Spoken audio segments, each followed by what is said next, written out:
The jet stream has returned to the UK's shores, but why now? How long will it continue to stray close to the UK? And why does it mean different things for different people? I'll be talking about all of that in this week's Met Office Deep Dive. Hello, I'm Met Office meteorologist and weather presenter Aidan McGivern. We do these in-depth discussions of the UK's weather and beyond every Tuesday. If you're a fan of these, don't forget to tell your friends about them and subscribe as well so you never miss one of these updates. So I'm going to be talking about heat waves around the world this week. I'm going to be talking about how high temperatures could climb in the UK early next week, and I'll be talking about some very changeable weather we can expect over the next few days. But before all of that, earlier on today I had a really interesting discussion with Deputy Chief Meteorologist Dan Holley all about the thunderstorms that we saw over the weekend. I'm joined now by Dan Holley, who is now becoming a regular and much appreciated guest on the Deep Dive since Dan moved to the Met Office following time as, BBC Look East presenter amongst many other things. So you might remember Dan from BBC Look East. Mention that because your old workplace was flooded in a previous batch of thunderstorms, wasn't it? Yeah, we had a round of storms that went up across Kent and East Anglia Friday week before.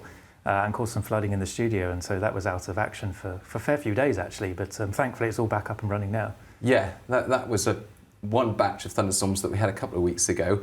We're not here to talk about that, we're talking about the batch of thunderstorms that we saw in this area, Northern England, Southern Scotland in particular, during the summer solstice and overnight into Sunday the 22nd of June. And one of the reasons that Dan is here is because Dan is particularly an expert at supercell thunderstorms, so we're going to be touching on supercell thunderstorms. Yes. Before we talk about the setup that we had at the weekend, I wanted to show some very impressive pictures that Dan took on a recent trip to the US. Talk us through this one first, Dan. Yeah, so this was taken about 3 weeks ago, back in early June, in eastern New Mexico. What we're looking at here is a supercell, as you've already mentioned. But for me, this is probably the best structure I've seen. I've been storm chasing in the US quite a few times, and when we saw this, enhanced obviously by the time of day with the sun setting and the oranges you get there, it just looked incredible to see firsthand and even in pictures afterwards. But it's a nice example of the kind of dynamics at play here. You've got the updraft region, so where the warm, humid air is being pulled upwards into the storm on the left-hand side. You can tell the storm is rotating, which is what a supercell is. It has a rotating mesocyclone. The updraft is rotating. Yeah. By the fact that you've got this sort of curvature going on here, and you get lots of different levels to this. And then over here, you've got the downdraft, so the rain and hail coming out of the storm, lightning, obviously, you can see there as well. So what this shows nicely is the fact that the updraft region is separate from the downdraft region, and that's the key part of supercells. They have this separate updraft and downdraft because of the wind shear, which we can touch on in a moment. And that allows them to last for many hours. If they remain discrete and on their own and not impeded by other storms, then they can produce all sorts of hazards. Yeah, and single cell thunderstorms, as you were alluding to there, they have updrafts. It can be quite powerful updrafts, but they have updrafts that then with the single cell thunderstorm, it doesn't have much of a change in wind with direction, and so the updraft goes up, downdraft comes down, and within an hour or so kills off the updraft. So the important thing, as you were saying there, is that you've got a separate updraft, downdraft, makes it last for hours and produces much more energy, more impacts as well. Yes. And that rotation can also result in things like this. Yeah, that's right. So this was on the same day. This was actually from a different supercell that day. But you can see, the size of hail you can get out of these storms. If they've got enough energy and they last long enough to sustain themselves, you can get some pretty big hail. Just for comparison, this is an American quarter coin. It's roughly 2.5 centimetres in diameter. So, some of these pieces of hail are larger than 3 centimetres here. This was on a separate day, but same idea, rotating supercell thunderstorm, and if the rotation is strong enough, especially in the low levels, then they can produce tornadoes, which can be quite strong where they do occur. So you're looking for rotation, you're looking for the energy that's available in the atmosphere, and we've got a great schematic here, actually from Jersey, from Storm Ciarán. Don't know if you remember Storm Ciarán, really powerful storm, a windstorm, a low pressure system that's crossed the channel a couple of years ago, was it? Yeah, early November 2023, I think. Yeah, and it ended up producing, not only did it produce damaging wind gusts by itself, but it produced a supercell thunderstorm within it as well. And that's the structure we're seeing here, isn't it? Yeah, I mean, the probability of Jersey being impacted by a tornadic supercell is incredibly small. So it's just very unfortunate that it went across the island that night. But yeah, what you would normally expect when you're looking at radar presentation, so reflectivity on radar, is this general shape that you see by the grey shading here. So you've got this area of precipitation, rain and hail. This is the forward flank downdraft. Very strong winds, in this case from the southwest, pushing that well ahead of the storm. So this is sort of why you get the anvil pushing well ahead of the storm here. And then you get this hook feature down here, which is where the rear flank downdraft wraps around.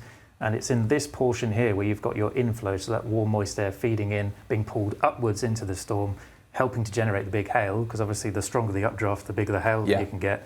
And it's in this hook. So quite often meteorologists are looking for these hook-like signatures where you get this enhanced spin, which can work its way down to the ground. And if that's the case, you can get a tornado, which is what this red shading here is. That's the track of the damage from a tornado, which roughly is separate from the track that we saw all the large hail. So all of these circles here, these are hail reports correlated by size.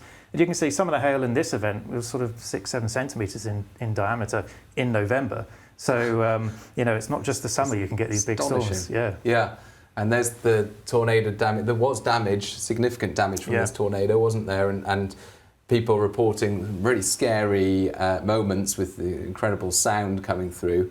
Where would you want to be as a storm chaser? Obviously, most normal people want to avoid tornadoes, but someone who's experienced, like Dan, knows how to approach these storms safely to get some amazing shots like the ones you got from the US. Where would you approach the storm to get some shots of a tornado? So most chasers will want to be on, if it's in this situation where the storm is moving northeastwards, they'd want to be on the southeast side with a clear view of the rain-free base. Not all storms produce tornadoes, I should say. Only a handful of supercells in the grand scheme of things actually go on to produce tornadoes. But if that's what you're looking for, then you'd want to be on the southeast side with good road options so you can get out of its path. Because supercells don't move in a straight line. They're very finely balanced with all the forces around them, and they wobble around quite a bit. They can deviate to the right or sometimes to the left of the mean steering flow.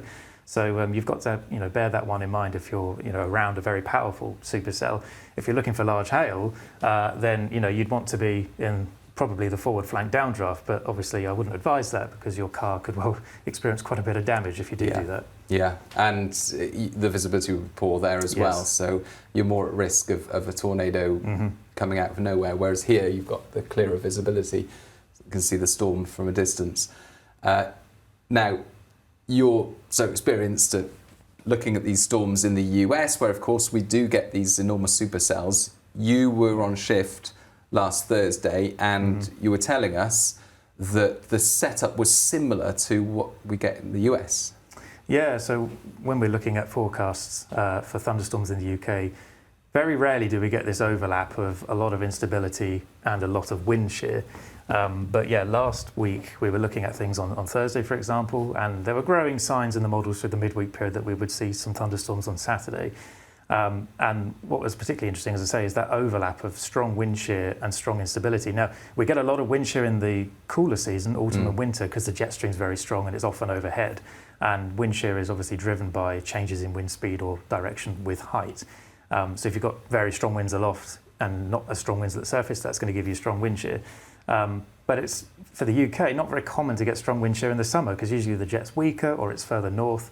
And certainly if we're talking about big instability, which is driven by usually high surface temperatures, usually that's under a very quiet pattern, which is hot and sunny for the most part. So to get the two combining is quite reasonably rare in the UK. But we can see evidence of that strong wind shear in this forecast tephigram here. Obviously this is a plot of temperature, which is the solid black line, and dew point as you go up through the atmosphere. But the winds here on the right-hand side give an indication. So we've got more of a southerly wind at the surface, and then as you go up through the atmosphere, it turns more to the southwest. It also gets stronger. And so it's that change in speed and direction with height, with those high temperatures we saw on Saturday, that gave us cause for concern for some quite nasty thunderstorms potentially later on in the day. So you've got the two really important ingredients there. You've got the high energy because of the high temperatures and humidity towards the surface, and then you've got that potential for strong updrafts, but they're not going to stay in the same place as the downdrafts because the whole thing is potentially rotating. Yeah. But it was really finely balanced, wasn't it? Because of what was going on during the afternoon. Let's show a satellite sequence of what was going on, because that's really important. As we went into Saturday, zoom in a little bit. This was at 10 a.m. and had some cloud moving in, didn't we? Medium level cloud. Yeah, so a lot of this cloud was driven by what we call elevated convection. And these are essentially thunderstorms that are driven by a warm layer that's in the mid-levels, so above the ground. So you can get thunderstorms where it's relatively cold to us, but the weather doesn't really care how it feels as such. It cares about differences in temperature with height. So if you've got a warm layer about a mile above the ground and then some cold air above that, that's still unstable. And you can get these elevated showers and thunderstorms. You can see on the radars you put up here, a lot of precip showing up. Now, not all of this will have been reaching the ground, and we can see that in the tephigrams in a moment. But yeah, a lot of cloud across the UK on Saturday, which generally suppressed temperatures a little bit. We still obviously reached 33 in Surrey, where we had some longer sunnier spells down in the southeast. But places like northeast Wales, northwest England, where we could have got into the low 30s, we didn't quite get there because of this rather extensive early convection, which wasn't particularly severe. And that lowered the threats of some quite nasty storms, at least in that part of the UK, during the sort of late afternoon, evening hours. And we had a yellow warning, didn't we, for parts of northern England? Was it into parts of Wales? Yeah, the far northeast. Into parts of southern Scotland. And that yellow warning talks about a low probability of medium level impacts. Yes. And that's because of all these different factors that are competing. You've got the ideal ingredients on the one hand, the powerful updrafts and the rotation potential, but you needed that energy to be released and you needed the temperatures to rise at the surface. And those temperatures were inhibited by the earlier arrival of the cloud and the showers. So what we were going to do here is to show two scenarios. Yep. Either of which could have happened, only one ended up happening. So this is the first scenario, isn't it? Yeah, so as this says up here, 18Z, so that's 7 p.m. over northwest England. And I've modified this profile to kind of give an indication of what could have happened if temperatures were high enough in this part of the world. And you can see lots of instability. So this red shading here is what we call CAPE, or convective available potential energy. And this is of the order of 1,500 joules per kilogram. So, fairly decent CAPE for UK standards. In the US, they probably wouldn't, bother too much about that amount of CAPE, but for the UK, it's pretty good going. And again, you can see that strong wind shear, so south-southeast winds at the surface, southwesterly aloft, and they increase with height. So, decent CAPE, strong wind shear, could have generated some pretty nasty thunderstorms. Now, when it comes to tornado potential, you need these supercells to really be interacting with what we call the boundary layer, so the lowest part of the atmosphere near the ground, because that's where the strongest turning with height of these winds was on Saturday. Yeah. As it transpired, we didn't really see a huge amount of surface-based convection because temperatures didn't quite get high enough. So the convection that happened later in the day, being elevated in nature, driven by warm air higher up, wasn't able then to tap into that really strong shear down at low levels. So as far as I'm aware, we haven't seen much in the way of tornado reports, but we have seen some pretty big hail from the storms later in the day. Yeah, because we still had this second scenario, and this is the one that played out, isn't it? We didn't quite get the temperatures at the surface, but we still had that strong instability, all that energy available higher up in the atmosphere. Yeah, so this is a profile a bit further north, up towards sort of Cumbria, Northumberland way, at around 11 p.m. And you can see by this stage, this solid black line here, which is our temperature trace with height, has started to cool off at the surface, which is common in the evening as temperatures start to fall away. So we're no longer going to get surface-based convection at that point because we've got this warm nose aloft, which sort of acts as a cap. But we still have plenty of instability from these layers higher up above the ground. As you can see, still plenty of CAPE showing up on this diagram, and still plenty of shear. So the ingredients were still there for some pretty nasty thunderstorms, but we could have seen even more further south earlier in the day had we just had a bit more heating in the afternoon. Just goes to show how finely balanced these things are. And another thing to bear in mind is how localized they can be as well. Looking at the radar here, we're going to talk about two different types of radar. One thing to note is that some places didn't get much at all, even if you're in the warning area. Of course, we always emphasize that in our forecast, that some areas won't get everything coming together in the right way. And of course, if you get some significant thunderstorms in one location, they can inhibit the development of thunderstorms in another location. So it's so finely balanced. But we've got two radars here, a more typical radar that we're used to seeing on top, which we can look at now, and then a Doppler radar on the bottom, which we can explain what's going on there. So this is 11:30. Yes, yeah. So this is what we call single site radar. Usually we look at a composite, which is lots of different radars all merged together over the UK. So the radar is based here where this little white cross is. And what we see here, ignore a lot of this. This is sort of general clutter in the radar, things like hills and wind turbines and stuff like that. What we're looking at over here are the big storms that developed over Cumbria into western Northumberland. And these two cells in particular, thinking back to the schematic we looked at earlier from Jersey, we can see that same sort of shape being revealed here in the radar signatures just from the reflectivity, so just from the precipitation signature. And that's why, burrowing into some of the other data we can get from the radar, we start to get some more interesting features coming through. And you look at this, don't you? This is Doppler radar. Can you explain how this works? Yeah, so this is looking at what the winds are doing, which is quite handy for, especially in these sorts of situations. So there's a lot of noise on here, so ignore that. But what we're looking at are these red and green shaded areas over here in particular. So where we see this red shading, this is where the radar's picking up winds or particles moving away from the radar. The radar site, of course, is down here. So this would indicate some sort of southeasterly component to the wind. And where we see the green shading, that's the opposite. The winds are sort of flowing towards the radar. So some sort of westerly component. And where the two meet, that's indicative of rotation, essentially, especially where they start to get really bright colours, stronger flow. And we see these two couplets here, which I've put in these two white circles, which correlate with the position of those reflectivity echoes we just saw. So this is quite a strong indicator that we had rotation in those thunderstorms. In other words, they were supercells. But also worth bearing in mind, we're quite far away from the radar site, so the beam gets higher the further away you go from the radar. So we're sampling these in sort of the mid-levels rather than down at the surface. Yeah, and that kind of rotation, that kind of storm can produce considerable impacts, which you were warning of on Thursday. I remember your forecast on Thursday was talking about large hail. What are we looking at in this image here? Yeah, so later last week we were talking about the potential for 2 to 4 centimetre size hail in some of the most impactful storms.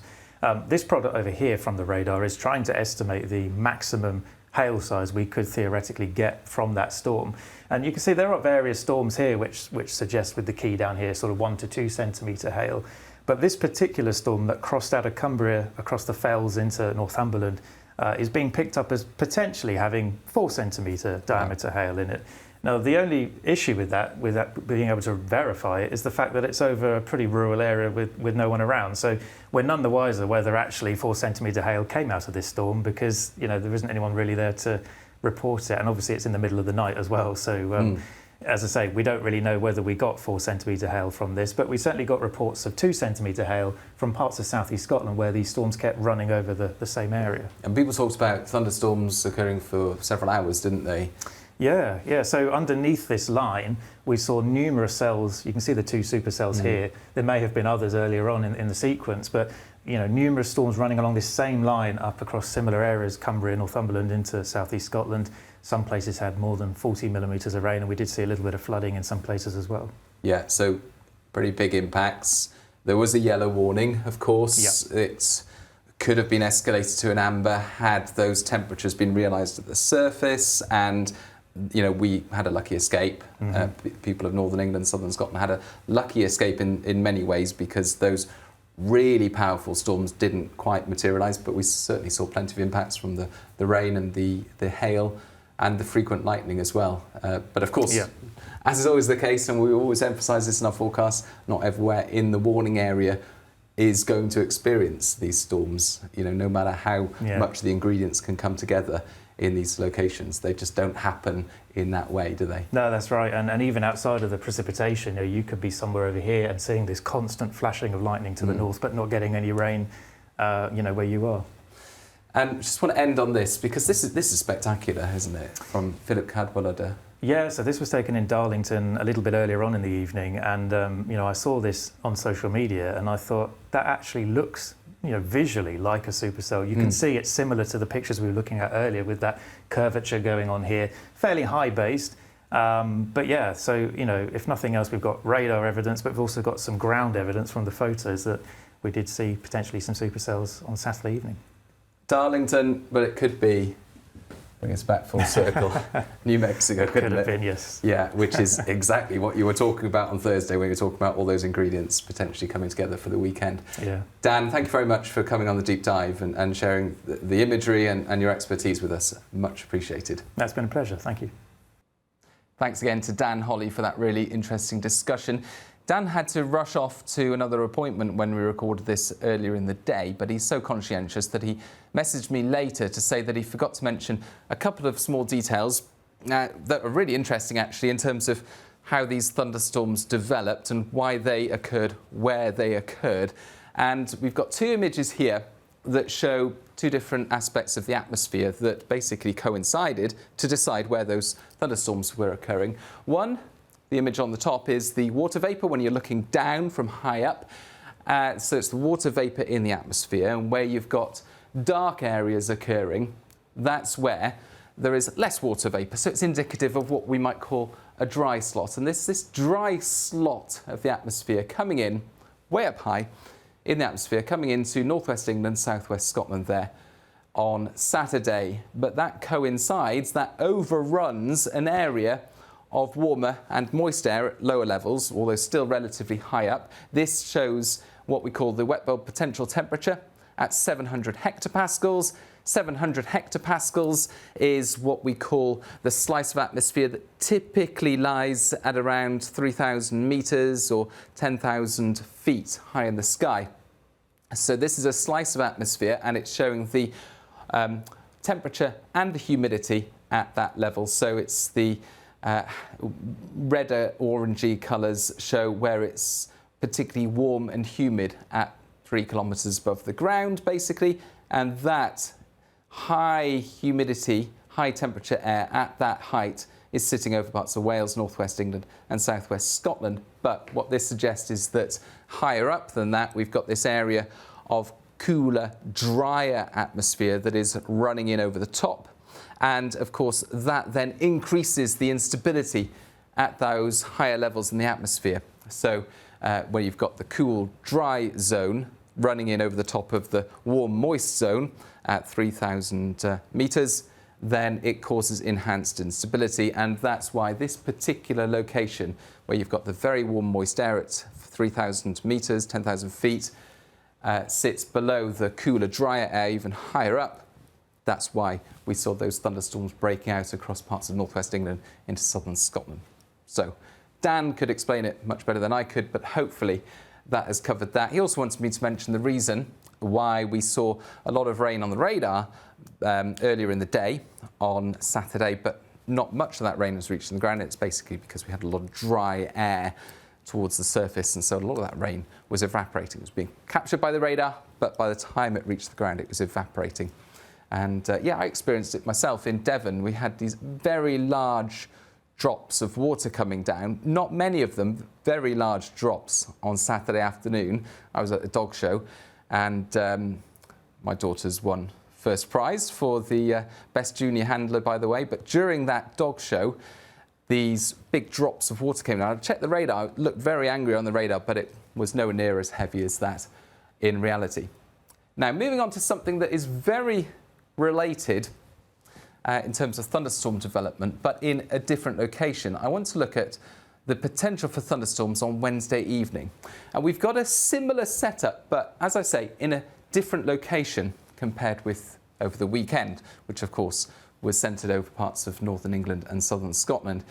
This is Wednesday morning, and what you can see here is the jet stream starting to move over the North Atlantic. And over the UK, it's a mostly fine day with a ridge of higher pressure there, with a ridge coming up from the south, a weather front sitting but decaying over central parts of the UK. But meanwhile, there's another filament of the jet stream that's just cut off from the main flow that's sitting over Iberia. So there's this circulation way up high in the atmosphere, and that's causing a lot of instability, because where you've got this area of low pressure way up high in the atmosphere, it creates a vacuum. You've got this rising air. So you've got all this rising air over Iberia, and then through Wednesday, that area starts to move northeastwards into France. If I put the rainfall forecast there, then you can see some of these heavy showers breaking out mid-afternoon across parts of France into northern Spain, as well as perhaps Portugal. And the whole thing, by the evening, is progressing northeastwards. And there's a few things going on that relate to our discussion with Dan earlier. We've got the upper area of low pressure, so we've got rising air from the surface, as well as some wind shear, so that difference in wind speed and direction with height, lighter surface winds, but then as you go up through the atmosphere, you meet those stronger winds because of the jet stream, and a change in wind direction as well, with the jet stream further out in the Atlantic wanting to bring in cooler air. You've also got relatively high temperatures over the near continent and just fringing into the southeast of England. So with those relatively high temperatures, high humidities and the change in wind direction with height, we've got a lot of available energy and the potential for some of these severe thunderstorms to break out.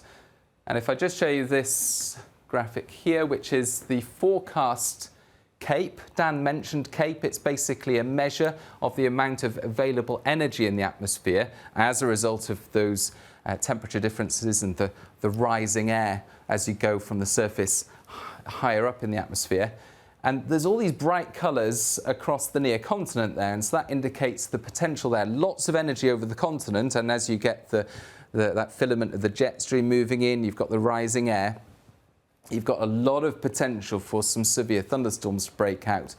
But the edge of that higher energy potential is just staying on the continent, and there are a lot of uncertainties about the extent to which those thunderstorms will fringe upon the far southeast of England. Meanwhile, there will be some other showers drifting north across other parts of the UK. Basically, the southeastern half there of the UK, if you were to have a dividing line somewhere from Lyme Bay up towards parts of northeast England, it's that southeastern half where we could see some showers drifting north later Wednesday and into the early hours of Thursday. But for the proper thunderstorms, including frequent lightning, large hail, gusty winds, torrential rain, they're mostly going to be breaking out over the near continent, but there is that risk that they'll just brush past the far southeast of England, particularly Kent.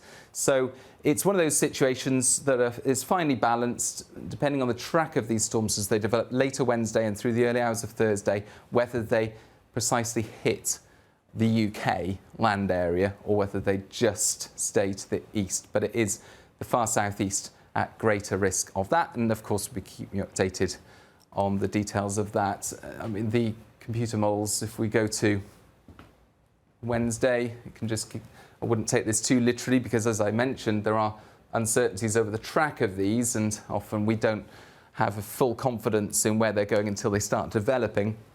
But you can see here some angry looking blobs of rain then start drifting north. So that just shows how it may well play out across southeastern parts of the UK.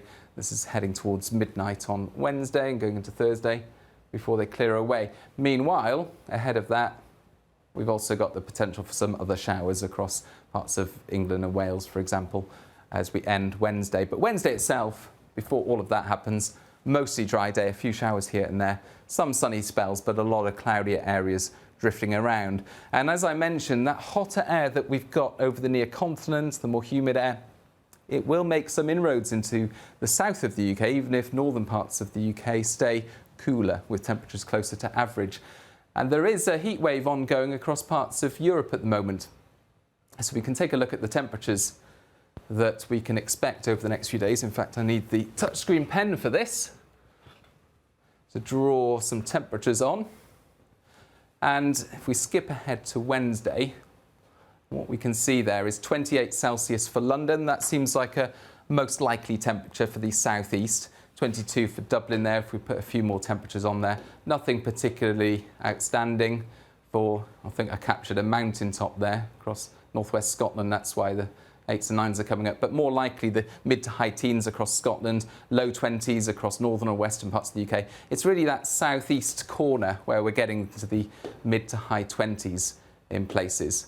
So yeah, not as hot as it was on Saturday when we had 33 Celsius in Surrey, but still hotter and more humid because we're just getting into the edge of this heat wave that is across more southern, central and eastern parts of Europe. The heat, of course, that we had at the weekend that has been brushed to the east and southeast. And over the next few days, we can expect temperatures to rise quite significantly across this part of Europe. We're talking about the Balearics into Corsica and Sardinia, Italy. And if we go forward to Thursday, you can see how the temperatures are increasing across parts of southeastern Europe, especially. Friday, then, the heat starts to build once again across Spain and Portugal. So, yeah, there's always the potential for all this hot air to the south of the UK, and it will occasionally fringe upon the south and southeast, and I'll talk more about temperatures early next week in the southeast in a moment. But for now, really, certainly through Wednesday, we're on the edge of that heat, and it's along that edge where we're likely to see those showers and thunderstorms breaking out. Meanwhile, it's not just Europe where we're seeing very high temperatures. If we go back to Tuesday, so the time of recording, now I'm recording this at 1 o'clock, and so it's 8 a.m. across northeastern parts of the US, and already it's 32 Celsius at 8 a.m. JFK Airport, Newark Airport as well, 32 Celsius. And it looks likely that New York, this is New York here, will see a temperature of 38 Celsius during Tuesday, could even exceed 38 Celsius. New York's June record is 38 Celsius, and we're likely to see temperatures in some parts of this region. I don't know if it'll show up the right spot there. We've got a 39 there, just saw it at the corner of my eye. So mid to high 30s widely, perhaps 40 Celsius. So these are locally at least some record-breaking temperatures for northeastern parts of the US. The heat wave peaks on Tuesday before gradually easing over the next few days. As you can see, still staying hot, but we're seeing temperatures climb back to the low 30s or high 20s more widely. Why is it so hot across North America? Well, actually, let's switch to this view. It will help to explain things because we've got the jet stream here. And what you can see from the jet stream is this big dip over the Rockies. And so the jet stream becoming more amplified, it's diving south over the Rockies. Then it rises high over northeastern USA. And as a result, what we've seen over the last few days is hot and humid air over the Gulf of Mexico being drawn northwards, and this big plume of hot and humid air pushing northwards into northeastern parts of the USA.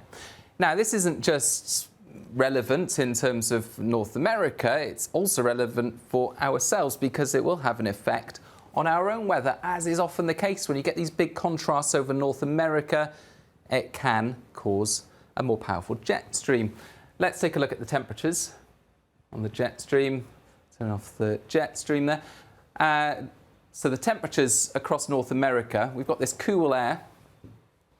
There's cool air here, hot air over here, and in between a more powerful jet stream develops. And that is indeed what we're seeing. And it's this... Oh, I can't get that off now. Hang on, let's turn that off. Okay, it's this part of the jet stream over North America that ultimately starts to come our way. So if we skip forward to Wednesday, you can see that powerful streak in the jet stream relatively in a flat position starting to make its way across the Atlantic. And it's that streak, that flat streak in the jet stream that will eventually, during Thursday and into Friday, impact the UK's weather. And as a result, we're going to see very changeable weather across the UK, but big differences depending on where you are. And as you can see, you've got low pressure that's pushing through Iceland, higher pressure over the Azores extending into Iberia. It's in these kinds of setups that you get big differences between the cool air to the north, so this area is cool, and the very warm air to the south. And initially, because of those big differences, you get areas of cloud and outbreaks of rain along what's called a warm conveyor. pushing into the UK, and where those clouds and outbreaks of rain push into higher parts of west and northwest UK, you get rather a lot of rainfall in the north and west, breezy conditions, and some quite strong winds actually because of the jet stream helping to deepen these areas of low pressure, so some quite strong winds across the north and northwest. Meanwhile, because of these westerlies dumping a lot of the rainfall across Western Hills, it's going to be relatively dry towards the south and the southeast, notwithstanding the potential for those thunderstorms that I mentioned on Wednesday night, which could bring a lot of rainfall. And with this setup and the increased temperature differences and pressure differences across Western Europe, you can get the heat building across Spain, Portugal. And so eventually, with hot air building here, if the jet stream, and this is what I'm going to mention in a moment or so, if the jet stream then just points in a slightly different position, then the UK is primed to see some of that warmth arrive in the south and southeast. So yeah, over the next few days, the weather turning more changeable, the jet stream in charge, setting up this conveyor that initially brings some wet weather later Thursday and into Friday. Actually, if I play this forward, you can see how this is the rolling rainfall totals. So between now and Thursday, you can see how some of these darker blues are indicating 25 millimetres of rainfall across parts of Cumbria into western Scotland. If we skip forward to Friday, there are some spots showing 50 millimetres or more across Cumbria and western Scotland. But equally, these white areas, and certainly the lightest blue colour, indicates very dry weather continuing across parts of eastern England. But some of the darker spots there showing up across just to the east of London, East Anglia and the southeast because of the potential for those thunderstorms. But of course, with the uncertainty over the track, wouldn't take that too literally. So that west-east contrast enhanced during Thursday and Friday as we see spells of rain move in because of the westward jet stream that's coming in from the Atlantic. So wet picture basically across northwest England, western Scotland, but drier towards the southeast. And the winds are potentially going to be very strong as well. Not unusually strong, but yeah, I'll just pick up the winds. It's going to be a breezy few days, certainly later Thursday and into Friday. Just the hint there of 50 miles an hour. That's what these colours are showing across western and northern parts of Scotland. So approaching 50 miles an hour for some exposed northern and western coasts of the UK. Blustery for many of us in the north and the west during Thursday and Friday. A little bit blustery for Glastonbury for the setup before those winds ease later Friday and into the weekend. And we're going to see that jet stream continue to stay with us as we start the weekend, enhancing those north-south differences. So here's how Saturday looks. We've got, let's move it back a few frames. Is that not working? There we go. We've got a weather front moving south, becoming detached from the jet stream, which is starting to push north. That weather front then fizzles away. Brighter skies follow with some cooler air across northern parts of the UK. But by the time we get to Sunday, the jet stream is beginning to push north again and higher pressure is beginning to move up north again. And as I mentioned, when you've got that strong west to east jet stream lying across the Atlantic, you can see the heat build up over Iberia whilst it stays very cool across northern parts of the UK. But then if the jet stream then starts to build north again and you get higher pressure building up from the south, some of that heat over the continent can start to drift north as well. And so it's going to be much more localised and less intense compared with the last hot spell that we had at the end of last week. But there's the potential, because of this new situation that evolves into Sunday and early next week, for some reasonably high temperatures in the south and southeast. Let's take a look at that. And I was just going to show you the probability of 30 Celsius to show that it's mostly confined to the southeastern quarter of the UK and certainly a much higher chance over the near continent. So widely across many parts of England and Wales, we can expect temperatures to be, this is Monday, We can expect temperatures to be in the low to mid-20s and across southeastern areas into the high 20s, perhaps nudging up towards 30 Celsius. So like I say, not as high as the temperatures that we saw at the start of the weekend, but still the potential for 30 Celsius there in the southeast. And again on Tuesday, just a probability there, not the strongest probability, but the signs there of 30 Celsius across parts of eastern and southeastern England. Meanwhile, Scotland, Northern Ireland, perhaps Northern England, seeing temperatures closer to average, although perhaps a little bit warmer than average, and certainly warmer than we're seeing over the next few days. But you can see that difference in the north-south distribution of the temperatures and the trend. If we look at Meteorogram, this is for London, and it shows these red boxes here. That's the range of possible temperatures each day. The days progress. Along the bottom here, we've got Tuesday and Monday the 30th, and you can see the boxes heading up towards the extremes for the time of year. So that's the red line up here. Here's the average. That's the bold red line. But then by Tuesday, the box is really big, basically indicating that there's uncertainty about how high the temperatures get on Tuesday. Could be anything from average up to well above average in London and the southeast, before much greater clarity for those temperatures return closer to average from Wednesday onwards.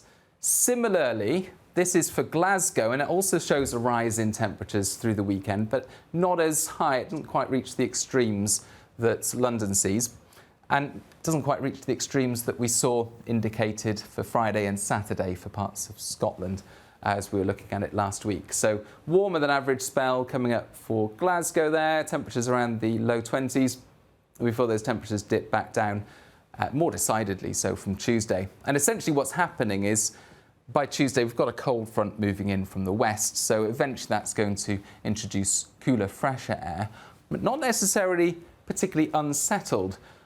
If I move on to this graphic here and show the most likely weather patterns, in fact, we'll change the view to the difference from average temperatures.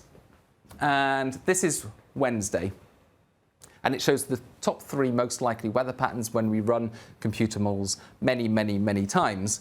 The most likely weather pattern is we've got this extension of the Azores high, average temperatures across the UK. That's what these colours are indicating. Broadly average temperatures across the UK. So most places fine. Cold front moves through. It's feeling cooler and fresher, but the Azores high, this semi-permanent area of high pressure that sits in the Azores, extends to bring mostly dry and bright weather to much of the UK, although potentially staying changeable in the far north and northwest. This second most likely scenario is very similar. High pressure to the southwest, a bit more of a cool northwesterly airflow, so temperatures a little below average in this scenario, but most places fine. And this is broadly similar again, third most likely. Unbiased northwesterly, it says, so neither low pressure nor high pressure. Northwesterly winds, temperatures back slightly below average. So that's for the middle of next week, and really that continues those general themes throughout much next week. This is Friday, and we've got this most likely scenario, northwesterly breezes, but mostly fine. High pressure to the southwest, tending to dominate, but basically it indicates that this Azores high is going to ebb and flow, extend its influence across the UK, and then retreat back to the southwest. But mostly, after that brief hot spell that I mentioned, that is mostly going to be confined to the south and east of the UK, we're likely to see cooler air arrive, but still mostly settled through next week. That's what the trends are indicating now. Beyond that, very difficult to be certain at this time of year because there aren't broad signals around the globe that we can grasp hold of. The weather patterns are much more fickle and tenuous in the middle of summer, but the computers are currently indicating that by the time we get to week 3, we'll see more of a northwesterly influence and low pressure a bit closer to the UK, particularly towards the north. And that would indicate that we'd perhaps see a bit more of a pulse of the jet stream returning, having been pushed further north later next week and allowing that Azores high to move in. It looks a bit more likely that for the weekend after next, that Azores high will retreat a little bit further towards the Azores again and allow a pulse of the jet stream to run in and bring more changeable weather to many places, particularly northern areas. But of course, it's all very far off as far as weather's concerned, and we'll be keeping you updated right here. We'll have the 10-day trend tomorrow. That will be Alex Deacon, so make sure you tune in for that. And yeah, if you like what you see here, subscribe. And if you've not seen the volcanoes video that we put out at the weekend, then you might want to look up that as well. It's on our YouTube channel, how volcanoes can affect the weather and climate in the UK and around the world. So yeah, put aside some time to watch that. Enjoy, and thanks for watching. Bye-bye.